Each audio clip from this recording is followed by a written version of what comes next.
el más importante, una revolución educativa que permita igualdad de oportunidades para que todas y todos sean parte de la prosperidad.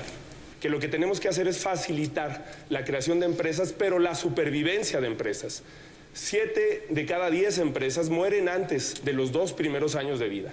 Por eso necesitamos que darles financiamiento, darles tasas preferenciales, darles criterios preferenciales a la hora de asignar, de licitar contratos, quitar la asignación directa y favorecer a micro, pequeñas y medianas empresas hechas por jóvenes que puedan salir adelante. Nosotros queremos hacer de la cultura un verdadero motor del desarrollo.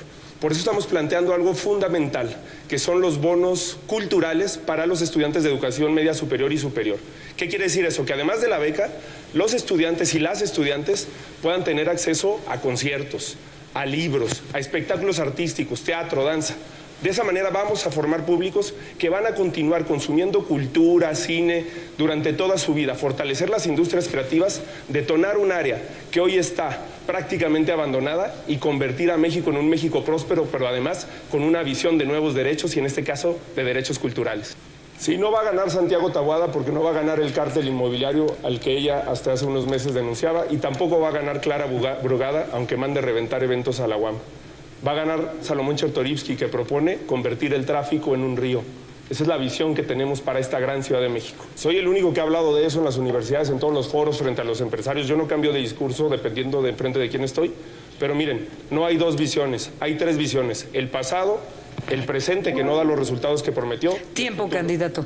Hay que arreglar el sistema de salud. Y en donde no ha cambiado la desigualdad es en la perspectiva intergeneracional, entre las niñas y en los niños.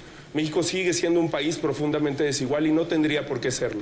Por eso vamos a aplicar el principio que de por el bien de todas y de todos, primero las niñas y los niños, con un programa nacional de primera infancia que ponga el acento en la igualdad de oportunidades, con salud emocional, con salud nutricional, con salud mental y cognitiva para las niñas y los niños de este país. Bueno, creo que es muy importante que igualemos las oportunidades también con una perspectiva intercultural, como la que se propone desde San Juan Chamula. Por eso hemos hablado que el igualador social, que es la educación, lo vamos a utilizar de esa manera, con una perspectiva incluyente.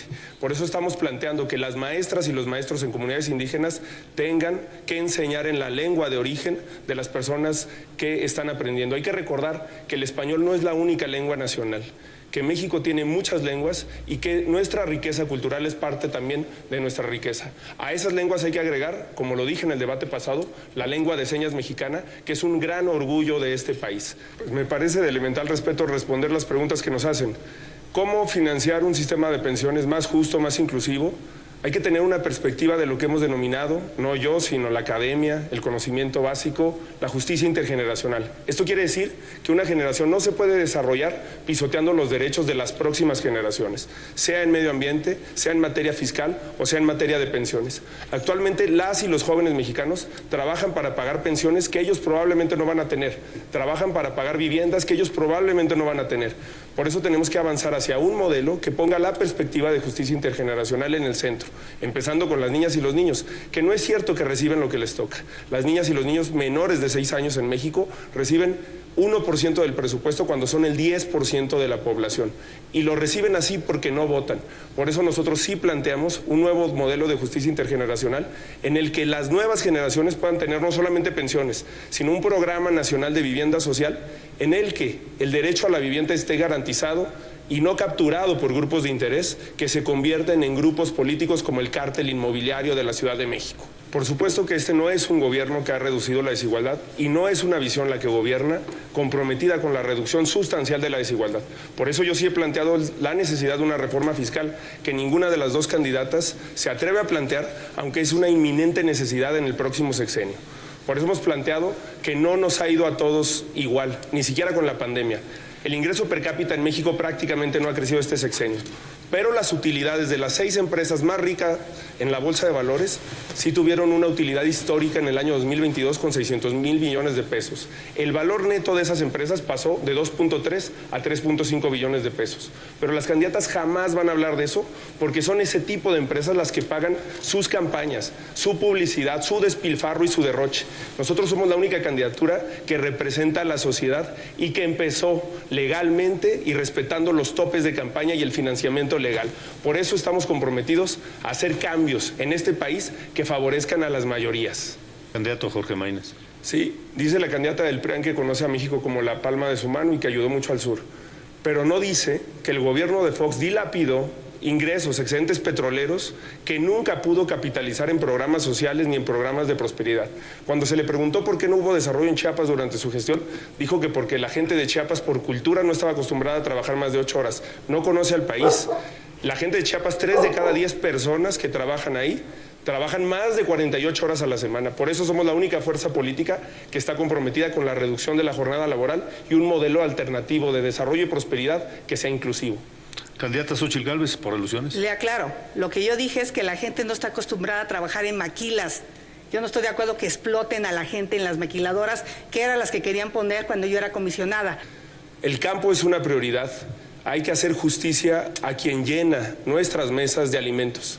Pero sin agua no va a haber campo. Por eso el principal problema que tenemos que arreglar en términos de infraestructura es el problema de la infraestructura hidráulica, de la infraestructura hídrica, justamente como en Jalisco y Nuevo León, con nuevos sistemas de presas, con acueductos, con una infraestructura que permita que haya menos fuga, menos desperdicio de agua y también modificando el sistema alimentario mexicano y el sistema de producción. México puede tecnificar sus sistemas de riego, pero además tener una vocación productiva distinta para que el campo sea sustentable. No es un problema del futuro, el problema del agua es un problema actual. Hoy, 40% de los hogares en México, que es una cifra superior a los inicios del sexenio, no tienen agua todos los días. Hoy hay más de 35,000 escuelas de educación básica y media superior que no tienen acceso a agua potable. Para solucionar el problema del agua necesitamos hacer un fondo de desarrollo regional como el que planteo y un fondo de infraestructura hídrica como el que planteo, porque lamentablemente los gobiernos, a diferencia de los de Jalisco y los de Nuevo León, no le invierten en ese tema porque piensan que no tiene rentabilidad electoral. Y en todos los datos que acaba de dar la doctora Sheinbaum, en todos los rubros, su gobierno disminuyó el gasto. Disminuyó 20% el presupuesto para mantenimiento del metro. Disminuyó también la cantidad de tubería rehabilitada durante su administración y disminuyó también la inversión en vivienda social. En Jalisco y Nuevo León se ha demostrado que es posible un nuevo modelo, un modelo de prosperidad y de inclusión que por supuesto se hizo en buena relación y en coordinación con el gobierno federal, pero tiene que haber continuidad en toda una visión que abarque a todo México, que ese desarrollo regional llegue a todas las regiones del país y que se pueda hacer presente a través de proyectos multianuales y que impliquen el desarrollo de diversos estados. Por eso necesitamos un plan que tenga metas, que tenga objetivos y que tenga plazos definidos. Si en el Plan Nacional de Infraestructura Educativa vamos a colocar paneles solares en todas las escuelas de este país para garantizar que tengan acceso a energía eléctrica y en todos los hospitales y centros de salud para que los pacientes y las pacientes puedan tener una atención digna. También queremos hablar de infraestructura inclusiva, que la infraestructura que se haga en las ciudades, en las carreteras, en el país, tome en cuenta a las personas con discapacidad. Una infraestructura que no incluya a las personas con discapacidad no es una infraestructura que sirve al desarrollo. Bueno, yo lamento mucho el nivel de debate al que han estado expuestos las ciudadanas y los ciudadanos en México cuando hay problemas tan importantes, tan graves que se tienen que resolver. Otra de las propuestas que planteamos que va a generar un gran cambio en la cultura de las mexicanas y los mexicanos es que en todas estas escuelas que rescatemos, México tiene 217,000 escuelas. La mitad de ellas tienen 30 años o más de construidas y están abandonadas. En este Plan Nacional de Infraestructura Educativa y en el nuevo modelo educativo vamos a instalar huertos en todas las escuelas para que las niñas y los niños aprendan de un sistema alimentario sano, para que cocinen y preparen ahí sus alimentos y además para que podamos contribuir a mitigar el cambio climático con una educación que comience desde la primera infancia.